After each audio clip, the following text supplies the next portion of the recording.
হাইটটা। হ্যাঁ, আমি যদি এখান থেকে কমাই দিই, দেখেন এখন অনেক কমাই দিছি, এখন দেখবেন যে এই প্রেসার বেডের হাইটটা অনেক কমে গেছে। অর্থাৎ আমার ফেব্রিকের ধরন অনুযায়ী, ফেব্রিকের থিকনেস অনুযায়ী আমার যতটুকু বাড়ান কমান লাগে আমি অতটুকু বাড়াই কমাইতে পারবো মিডল ওয়েতে। অর্থাৎ আমি সুইং করতেছি এর মাঝামাঝি অবস্থায়, কিন্তু শুরুতে এবং শেষে যেটা হয় এটা হলো অ্যাজোজিয়াল। এটা আমি যতটুকু সেট করবো অতটুকু হবে। ওটা হলো প্যারামিটার 174-এ যাই আমি যতটুকু লাগে অতটুকু আমার মতো করে আমি সেট করে দেব, অর্থাৎ শুরুতে এবং শেষে। আর মাঝখানের ভিতরে যেটা করব এর ফাংশনটাই হচ্ছে যে এটা। হ্যাঁ, তাহলে আমরা এখান থেকে মাঝখানের প্রেসার ফুট লিফটিংয়ের হাইট বড় ছোট মানে বাড়ানো কমানোটা এখান থেকে অ্যাডজাস্ট করব। দেন এখানে আছে কি ব্যাক স্টিচ, অর্থাৎ শুরুতে ব্যাক স্টিচ এ বি, মানে শুরুতে ব্যাক স্টিচ একবার চাপ দিলে অন, আরেকবার চাপ দিলে ডবল হবে, আরেকবার চাপ দিলে অফ হবে। তাহলে আমরা একবার চাপ দিলে অন হবে, আরেকবার চাপ দিলে ডবল হবে, আরেকবার চাপ দিলে অফ হবে। অর্থাৎ এখান থেকেই আমরা প্রথম ব্যাক স্টিচটা চালু করব। এটা হচ্ছে লাস্টেরটা, সেম একই নিয়মে একবার চাপ দিলে অফ, আরেকবার চাপ দিলে অন ব্যাক স্টিচ অন, আরেকবার চাপ দিলে ডবল ব্যাক স্টিচ অন হবে। এরপরের যে ফাংশনটা আছে এখানে তিনটা কাজ, একটা নয়, এখানে তিনটা কাজ। তিনটা কাজের ভিতরে কি কি আছে? একটা হচ্ছে ফ্রি সুইং, আমরা যে অ্যাজোজুয়াল যে সুইংটা করি সেই সুইংটা। এরপরের যে ফাংশনটা আছে এটা হচ্ছে ডাব্লু সুইং বলি বা টাক সুইং বলি বা আমরা লুপ টাক বলি। হ্যাঁ, এই যে এখানে যখন দিব দিলে এটা অটোমেটিক লুপ টাক হয়ে যাবে না। এখন এটা আমি একবার চাপ দিয়েছি, এটা কি হয়েছে লুপ টাক হয়ে গেছে। এখানে স্টিচ আপনি প্লাস মাইনাস করতে পারবেন এবং কয়বার আপ ডাউন করবে সেটাও করতে পারবেন। তো দেখেন আমি যখন এটা করছি, এখন যখন চালাবো দেখেন আমি পেডাল যদি পাড়া দিয়ে ধরে রাখি এটা আর চলবে না, অর্থাৎ যতটুকু টাক হইব টাক হয়ে এটা অটোমেটিক টিমিং হয়ে যাবে।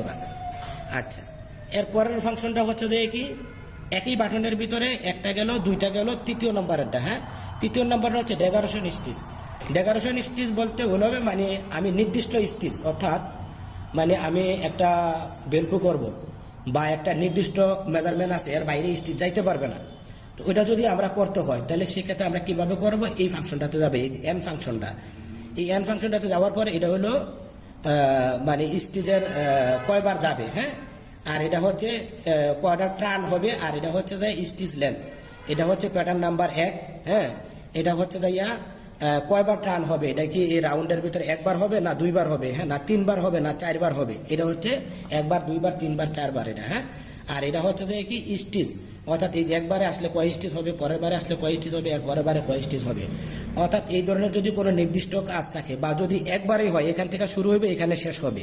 হ্যাঁ, যাতে নির্দিষ্ট এখানে আমার 10 স্টিচ দিলে হবে বা 20 স্টিচ দিলে হবে, এটা এখান থেকে আমরা অ্যাডজাস্ট করতে পারবো। এরপরে আমরা কি করব? যদি এই কাজগুলো না থাকে তখন আমরা আবার ফ্রি সুইংয়ে চলে যাব। এরপরের যে ফাংশনটা আছে সেটা হচ্ছে নিডল পজিশন, অর্থাৎ আমরা যে সুইং করি, সুইং করলে মাঝখানে যে নিডলটা যে দাঁড়ায় এটা কি নিডলটা নিচে থাকবে না উপরে থাকবে? এটা হচ্ছে যে একবার চাপ দিব এটা উপরে থাকবে, আর একবার চাপ দিলে এটা নিচে থাকবে। কিছু কিছু কাজের ভিতরে নিডলটা নিচে ডাইবা থাকলে ভালো, কিছু কিছু কাজের জন্য আবার নিডলটা উপরে থাকলে ভালো। তাহলে আমরা কি করব? এটা এখান থেকে অ্যাডজাস্ট করব। পরের যেটা আছে সেটা হচ্ছে সিজার, অর্থাৎ কিছু কিছু কাজের জন্য যদি আপনার প্রয়োজন মনে করেন যে আমার সিজারটা অফ করে রাখা উচিত, তাহলে সেই ক্ষেত্রে আমরা কি করব? টিমিং, অর্থাৎ টিমিংটা এখান থেকে আমি অফ করে দেবো। একবার চাপ দিছি টিমিং অফ, আবার চাপ দিছি টিমিং অন। তাহলে এটা ইজিলি আমরা এখান থেকে করতে পারবো, ফাংশনে দেওয়া দরকার নাই। এরপরের যে ফাংশনটা আছে এটা হচ্ছে প্রেসার ফুট, অর্থাৎ প্রেসার ফুট যে অটো ফুট লিফটিং হয় এটা কি আমি অন রাখবো না অফ রাখবো? যদি আমি এটা অফ করে দিই, এখানে একবার চাপ দিব এটা অফ হয়ে গেছে অফ হয়ে গেলে এখন যদি আমি পিছনে প্যাডেলে পাড়া দিই প্রেসার ফুট উঠবে না, আবার যদি চাপ দেই অন, অন হয়ে গেছে। এখন পিছনে পাড়া দিলে এটা প্রেসার ফুট লিফটিংটা হবে, উপরে উঠবে নামবে। এরপরে হচ্ছে যে এখানের যে 6টা ফাংশন আছে এই 6টা ফাংশনের কাজ আমি দেখাবো, যেহেতু আমার এগুলো শেষ হয়ে গেছে। এটা হচ্ছে ভয়েস রিমাইন্ডার গাইড।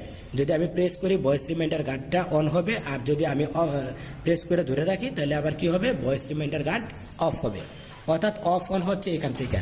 আরেকটা হচ্ছে আমি এটা প্যারামিটার 93 থেকেও আছে, 93 থেকে voice reminder guide of on আছে। আমি এটা অফ করে রাখছি কেন? যদি অফ না করে রাখি তাহলে আমার ভয়েসটা শুনতে অসুবিধা হবে, যেহেতু মেশিনের ভিতরে ভয়েস আছে সাউন্ড করে। হ্যাঁ, তাহলে আমার ভয়েসটা শুনতে আপনাদের অসুবিধা হবে, এই জন্য আমি এটা অফ করে রাখছি।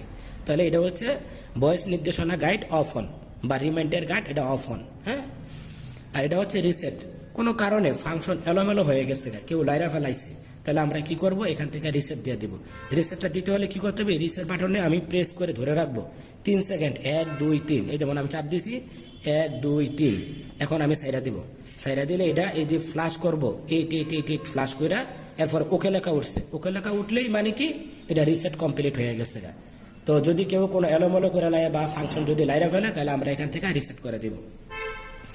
এরপরে যে ফাংশনটা আছে সেটা হচ্ছে স্টিচ ঘন, অর্থাৎ আমার এটা যেহেতু ডিজিটাল স্টিচ লেথ, হ্যাঁ, সেক্ষেত্রে কিছু কিছু কাজ আছে যে সামনে আমি স্টিচ ঘন করব বা পিছনে স্টিচ ঘন করব।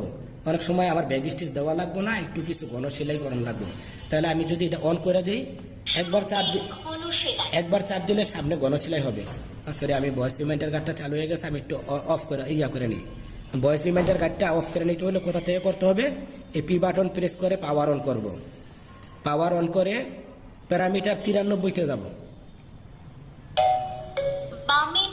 এই প্যারামিটার 93-তে যাব। এই 93-তে যাই, এখানে যদি 1 থাকে তাহলে ভয়েস রিমাইন্ডার কার্ড চালু।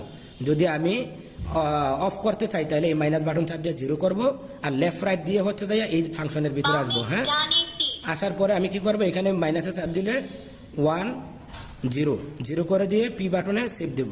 পি বাটন চাপ দিলে সেভ হবে, সেভ হলে এখান থেকে বেরিয়ে যাব। বেরিয়ে গেলে এখন ভয়েস রিমাইন্ডার গার্ড অফ হয়ে গেছে। যাই হোক, আমি যেটা দেখাতেছিলাম সেটা হচ্ছে ঘনবৃত্ত সেলাই। যদি ঘনবৃত্ত সেলাই চালু করতে হয় তাহলে এটা আমি একবার প্রেস করলে সামনেরটা চালু হবে, অর্থাৎ শুরুতে, আর একবার প্রেস করলে শেষে। দেখা যায় কিনা আমি জানি না, তাহলে আর একটু ক্লোজ করে নিয়ে দেখাচ্ছি। এই যে ফাংশনটা এটা দেয়া, তাহলে একটু দেখেন একটু ভালো করে। আরেকবার দেখেন, আমি চাপ দিয়েছি সামনে এবং পিছনে চালু, আরেকবার চাপ দিয়েছি অফ, একবার চাপ দিয়েছি সামনে চালু পিছনে নাই, পরের বার চাপ দিয়েছি সামনে নাই পিছনে চালু, পরের বার চাপ দিয়েছি সামনে পিছনে সেফটি স্টিচ বলি বা ঘনবৃত্ত সেলাই বলি বা কন্ডেন স্টিচ বলি, এটা চালু হয়েছে। তাহলে এখান থেকে আমরা চালু করতে পারবো। যদি কোনো কারণে না লাগে তাহলে এখানে আরেকবার চাপ দিব, অফ করে দেব। তাহলে এইভাবে আমরা ঘন স্টিচ বা কন্ডেন স্টিচ বা সেফটি স্টিচ আমরা চালু অফ অন করতে পারবো। হ্যাঁ, তাহলে এখান থেকে আমরা এটা করব। ওকে, এরপরেরটা হচ্ছে যে জেড। এই যে এখানে দেখেন একটা জেডের মতো আছে, জেডটা হচ্ছে কি এখানে দেখেন ক্রস দেওয়া আছে, এই যে এরকম ক্রস দেওয়া আছে, এটা একটা ফাংশন, নিচেরটা আরেকটা ফাংশন। এই যেটা জেড আছে, এই জেডের কাজটা হচ্ছে যে আমরা যদি কোনো ডেকোরেশন স্টেজ করি, লাইক 1 বার 2 বার 3 বার 4 বার করে সামনে পিছনে যাইবো আইব, কিছু কিছু কাজ আছে যেমন ডেকোরেশন স্টেজের কাজ থাকে, যেমন ব্যাক পকেটের কাজ থাকে বা সামনে ডিজাইনের কাজ থাকে, সেই কাজগুলো আমরা এই প্লেন মেশিনটা করতে পারবো। সেটা করতে হলে কিভাবে করতে হবে, আমি যেমন ডেকোরেশনটা আমি অন করে দিলাম, এই যে জেড, একবার সিঙ্গেল প্রেস করব, সিঙ্গেল। যদি সিঙ্গেল প্রেস করি উপরের ফাংশন কাজ করবে, যদি লং প্রেস করি নিচের ফাংশনে কাজ করবে। তাহলে আমি সিঙ্গেল প্রেসে করব, করার পরে আমি এই যে ডেকোরেশন স্টেজে আসছি। হ্যাঁ, ডেকোরেশন স্টেজে আসার পরে যদি আমার কোনো কারণে পরিবর্তন করা লাগে, যে এটা একবার যাই, যেমন এটা হচ্ছে কি খণ্ড নাম্বার, কয় খণ্ড, অর্থাৎ আমরা যদি এটা ভাগ করে নিই 1 খণ্ড 2 খণ্ড 3 খণ্ড এরকম করে আমরা নিতে পারবো। আর এটা হচ্ছে যাইয়া স্টিচ, কয় স্টিচ, 1 2 3 3 স্টিচ। এই 3 স্টিচের ভিতরে কয়বার আসবে যাবে, 1 2, মানে এটা হলো একবার সামনে যাবে এবার বেগে যাবে, একবার সামনে যাবে একবার বেগে যাবো, এটা হলো কয়বার। লাইক এটা আমি 5 বার করে দিলাম, এটা আমি 5 বার করে দিলাম। এই যে তীর দিয়া, ডাইন সাইডের তীর দিয়ে এখানে আসলাম, এটা ফ্লাশ করতেছে, ফ্লাশ করলে আমি এটা দিয়ে পরিবর্তন করবো। হ্যাঁ, করার পরে দিয়ে এবার পি বাটন প্রেস করব, প্রেস করলে এটা সেভ করে দিয়া আবার পি দিয়া এখান থেকে বেরিয়ে যাবো। সরি, এখানে চাপ দিব, এখানে চাপ দিয়া বেরিয়ে যাবো। হ্যাঁ, একবার প্রেস করে বেরিয়ে যাবো। বেরিয়ে যাওয়ার পরে আমি দেখুন এখন চালাচ্ছি, মেশিন চালাবো, আপনাদেরকে একটু দেখাচ্ছি। এই যে আমি মেশিনটা এখানে আনছি, আনার পরে দিয়ে এখন চালাবো, আপনারা একটু দেখবেন যে এই যে এখান থেকে আমি চালাচ্ছি, দেখবেন 5 বার করে দিচ্ছি, 5 বার করে এটা আপ ডাউন করতে হবে। এই দেখেন একটা ডেকোরেশন স্টেজের মতো হচ্ছে। অর্থাৎ অ্যাজ ইউজুয়াল আমরা নর্মাল যদি সেলাই করি, নর্মাল সেলাইটা থাকে হলো আমাদের, এই যে নর্মাল সেলাইটা থাকে হচ্ছে আমাদের এরকম। হ্যাঁ, আর যখন আমি ডেকোরেশন স্টিচটা করছি, দেখেন ডেকোরেশন স্টিচটা অনেক ঘন দেখা যাচ্ছে, দেখছেন একটু মোটা দেখা যাচ্ছে, অনেক মোটা।